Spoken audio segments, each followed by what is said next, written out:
Are you mad as hell and not gonna take it? Yeah, that's the line. That's the line from this movie, Network. 1976. Won 4 Academy Awards. Best Actor, Best Actress, Screenplay. This was pretty powerful. I've never seen this movie. I've always wanted to see Network. And we're changing up the background a little bit here. So I don't know. Let me know if you like this background better than the studio. I'm in a undisclosed location, shall we say. But let me know how it looks visually with my mug, the lighting, all that jazz, because we can switch it up. I do want to hear your feedback. Let's talk about this movie. I just saw it literally moments ago. I have my notebook. I have my handy dandy notebook. And we will go through scene by scene, but I want to first just talk a little bit about the theme and some of the ideas about this film. Network is a satire. It's written as a satire. It's black comedic satire. It feels very much like a Sorkin writing. I mean, I know this was before him, but he must have studied this script. I mean, this is his world, right? Like news and journalism. And the speed, there's some specific scenes with Max and Diana that Faye Dunaway's character, the repertoire, the speed, the wittiness of it just feels like Aaron Sorkin. It's quite uncanny, and it's quite good. How did I feel like? I mean, I liked it a lot. What's fascinating about this movie is this was made in 76. So what is that? 8, 9, 40, almost 50 years ago, this movie. And it feels so present, so of today. It is remarkable how this movie feels like it is made right now for us, which is just fascinating to think about.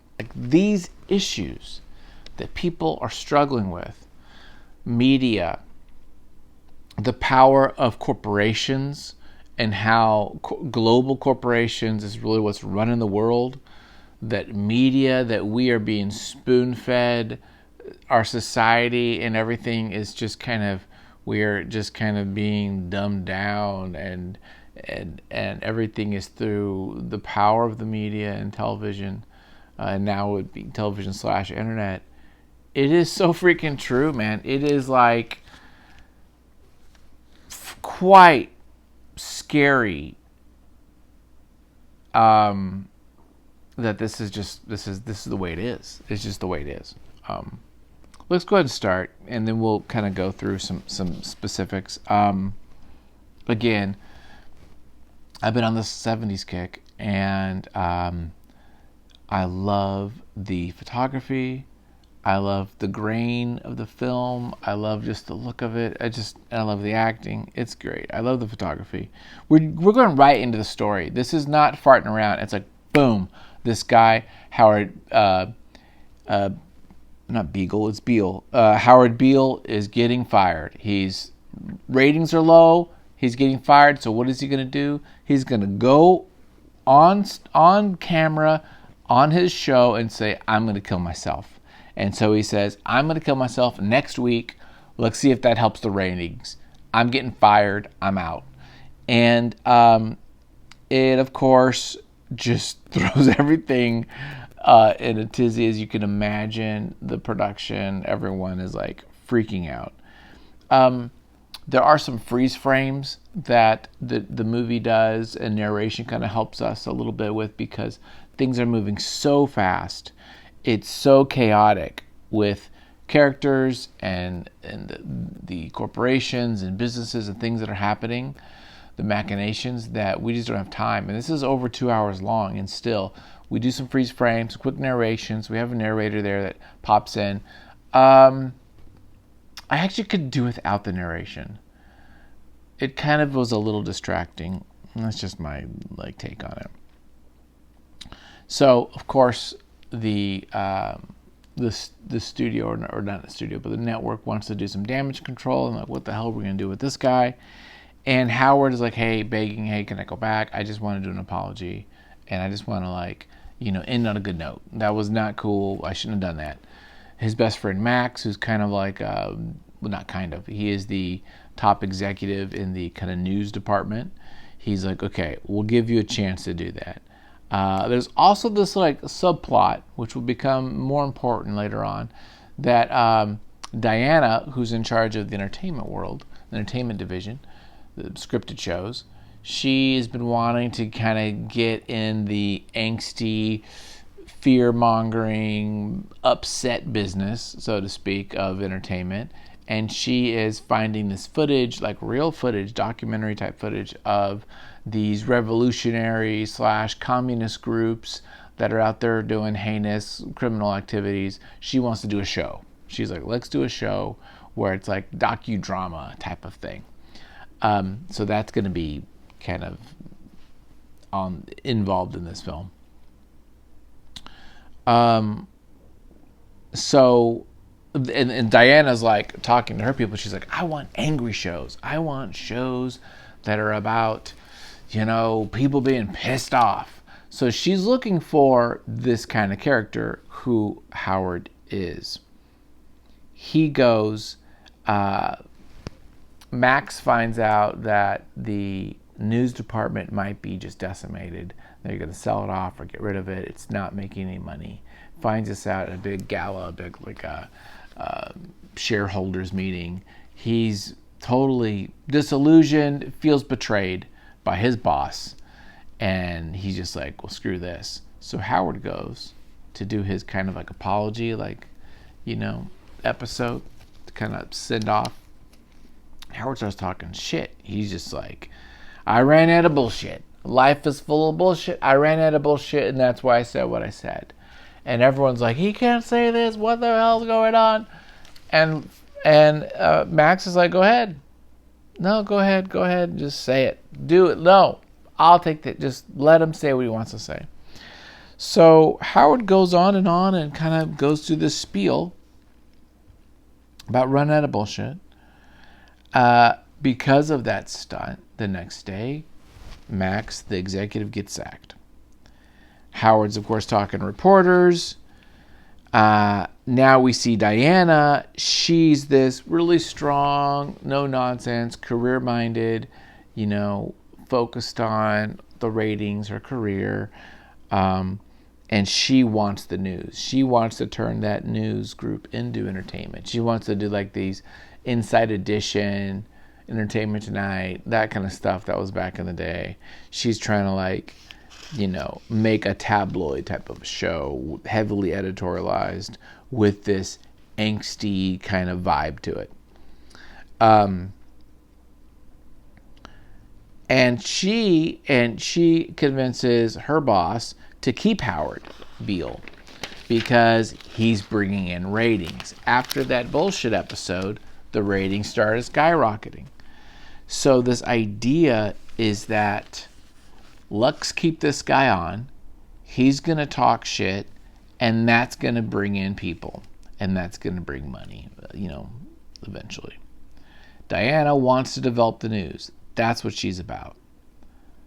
Then there's this now we're getting to the romance. Then there's not Act 2, but a little bit before Act 2, I guess, would be this romance with Max, the fired, not fired, back and off again type of executive of the news, and Diana, who is played by Faye Dunaway, who is in charge of entertainment, wants to get into the news. And there's a good 20-year gap or so in age, or maybe more than that, maybe 30 years, which is fine. I ain't got a problem with that. But there is a flirtation there. He's a married man. She is, he's old school, classic news guy.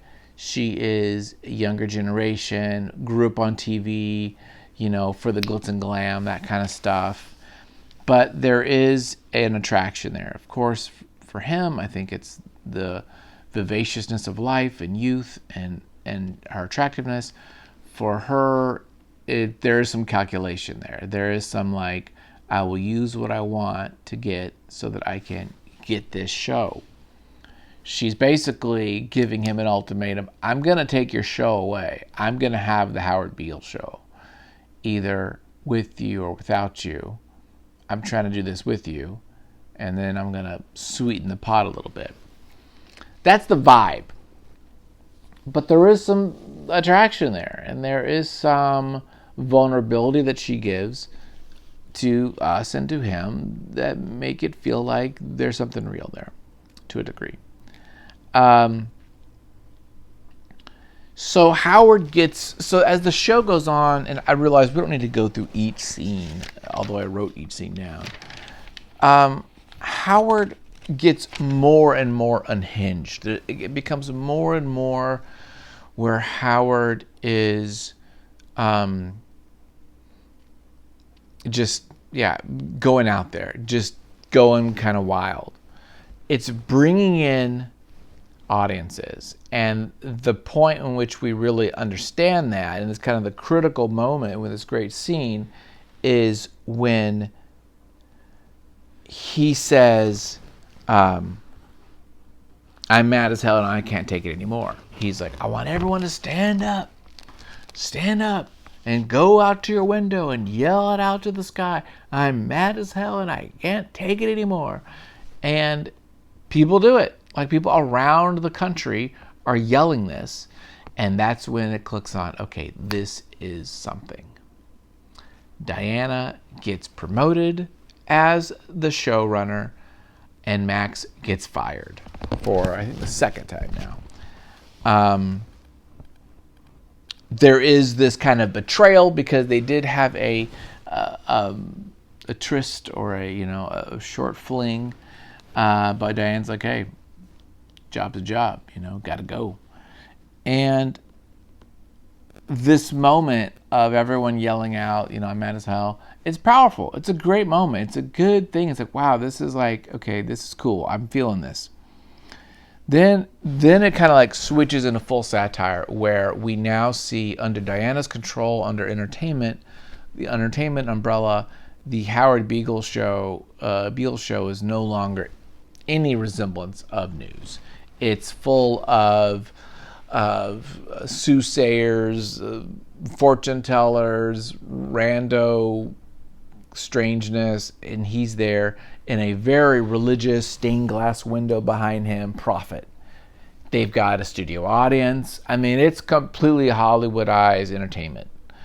To the point where it's just completely ridiculous at this point. I mean, it's like crazy town.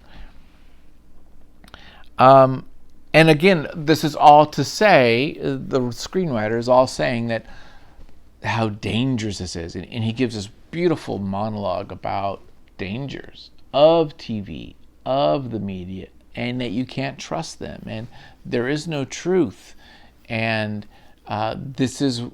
we suck on the teat of the TV tube, the type of language, and the power of that. And that is still very applicable today, of course. And it's a powerful, it's a really great speech. There's a lot of these great speeches that maybe in some ways feels a little old because we know this. We know that TV's bad, and we know that the media controls everything. And it's kind of we've heard about this for 20, 30 years, but the fact this was made in 76, it's still freaking right on. It's pretty cool. It's pretty freaking cool, man. It's still right on. I love it. I want to spend a couple minutes on the Diana Max relationship because it is kind of complicated. They do reconnect. It's been like months or so later. They reconnect. Max is like working on a book. Diana is riding high on the show. The show is the number one show in the nation, ahead of Archie Bunker. I mean, it's the number one show. So she's riding high on that. They have a weekend. They have a weekend together. She cancels her meetings. They go off. They, have a romantic weekend. Now we know he's married. We know he's got a family, adult children and everything. And she's married to her job. There is a connection there, but what's fascinating about it is that this infidelity he has, at least up until this point, I'm not sure how we're supposed to feel about it, because I'm assuming that it has to do with, like, are we cool with it because it's just more accepted back then? I mean, I feel like people cheat on their spouse in the 70s and in now the same. I'm not thinking now we do more or less, to be honest. But for some reason in the entertainment of the 70s, it feels like it was more acceptable. Not more common, but it's just like, yeah, it happens. Where now I feel like if you were to put this relationship in a movie now, I think Max would be much more of a villain, and Diana. But they're not villains in this. And maybe it's just the good writing and the realism. And maybe that's what it is. Because right after this, and I'm just trying to think about, how would this be done now? We do have consequences. So this whole time I'm thinking, man, they're just like doing this and we're just cool with this. But then there's consequences. So the movie does, it's maybe really the movie's about them. I mean, duh, right? Howard is just a device. Because we really don't really get into Howard. He's just like a plot device. He's just a thing. And of course the theme is, culture and corporations and money and media. But really I think it's about them, their dynamic, because we go right to Max telling his wife that, hey, I'm in love with this girl. And he doesn't want to use those words, but he winds up doing it.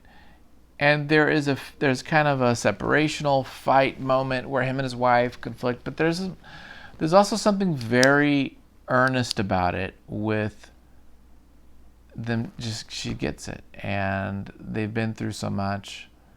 Yeah, it's quite good. It's a very good scene. Then that moves to some kind of more comedic scenes with, which I do love. There's this contract review that the network executives or lawyers are having with the communist revolutionaries, and they're arguing over different elements of terms of the contract, and it's pretty damn funny. So there's, really full on satire. Then of course, now the shit hits the fan. Howard then goes to the next level, above and beyond what he should. Now he's investigating, or at least talking about, the Saudis investing money in CCA, who is the company that owns this network, UBC. So UBC, the network owned by CCA, the company CCA has ties to Saudi money, and he lets the cat out of the bag, tells everybody to write White House and to raise hell. And this is like, okay, you can't control crazy. You cannot control somebody like this. Eventually, it will bite you in the ass, or it'll dry up in some way. And this causes a whole maelstrom for the company. Now, a couple great scenes, though. There's like three more scenes I want to talk about. One is Ned Beatty is playing Jensen, who is the CEO of CCA. He wants to meet Howard because, of course, they're like, oh, great, he's going to have a conniption. And Ned Beatty's playing him. And what's brilliant about this is Ned Beatty starts off, before the scene starts, before he's like monologue, he goes, I've been told I was a great salesman. I can sell anybody everything. I want to sell you on something. And he puts Howard in this very dramatic situation, this long council room. He's at one end of the chamber, and Ned's in the other. And he does this very dramatic, almost biblical speech of indignation that there is no company, that there is no countries, there is no people, there is no nationalities. It is about money and commerce. Commerce runs the world. Money is the ebb and flow of the blood of life. And money runs everything, and corporations, and the world is a business. And he says all these great things, and he does it in this beautiful, dramatic, almost religious way, which is the language in which Howard understands. The way Jensen is able to convince, and get Howard to buy into this is because he's speaking his language. He's using his lexicon, and he's, on his level. And because of that, Howard then becomes Jensen's kind of mouthpiece and proclaiming his gospel of commerce to his audience. Despite anything, Howard's ratings could go down, they don't care. Jensen wants this. That's happening. Then we go to the last scene with Max and Diana. And this is a really great scene because Max has kind of seen this. We now see them living together. Max and Diana are together. And we see, again, as we learned from the beginning, Diana is so focused on career, so focused on that. And Max wants love. Max wants connection. He wants human connection. He's not getting it. Diana will not be able to give it to him because of generational, she's entertainment. He's the news. She's another generation. She doesn't know how to love. All she knows how is to flip the channel. And he needs more than that. And so he's leaving. And it's a beautiful scene, another really well-written scene, and she just doesn't know how to handle it. And he says, I can't stay with you. And she wants him to. But he can't. It'll kill him. And so he goes. And that's it. That's all we see of him. He's gone. Then we have Duvall, who's Diana's boss, and they're strategizing, okay, we can't do this.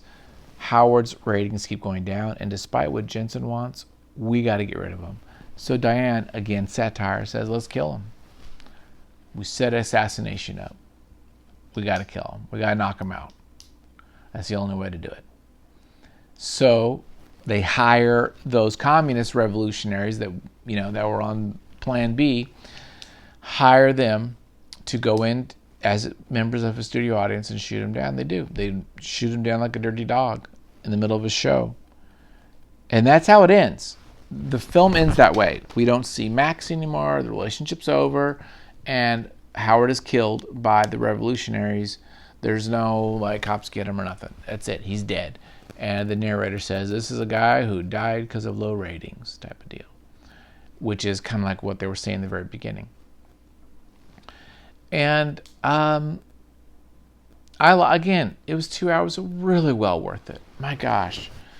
I think the relationship with Diane and Max was really good. There is some, with our eyes in modern times, we might have some issues with it, but I actually like it a lot. So, yeah, brilliant movie. Okay, I think the next couple movies we're going to do is more schlocky. We're going to do some exploitation or some kind of like Russ Meyer or something like that, I think, just to kind of change it up. We can't always do these Oscar-winning things, can we? I don't know. Maybe we can. Thanks for watching. Again, let me know what you think of the background. This works better, the lighting, or is the camera giving too much grain because of the ISO? Has to be cranked up. Let me know what you think. I am always wanting to hear from you guys. Thank you for watching. Check out my Patreon, my other videos. We got a bunch of videos coming up, and I got some really fun, exciting news. I have some interviews that I'm really excited about that I'm doing. So I'll be interviewing some professionals in different creative areas, and I'm excited to share those with you guys. That'll be fun. And maybe this channel will kind of start shifting into doing more interviews with people, because I just get a charge out of that, and you guys are tired of hearing me talk, so we'll see. Thanks for watching, guys. Take care. Bye.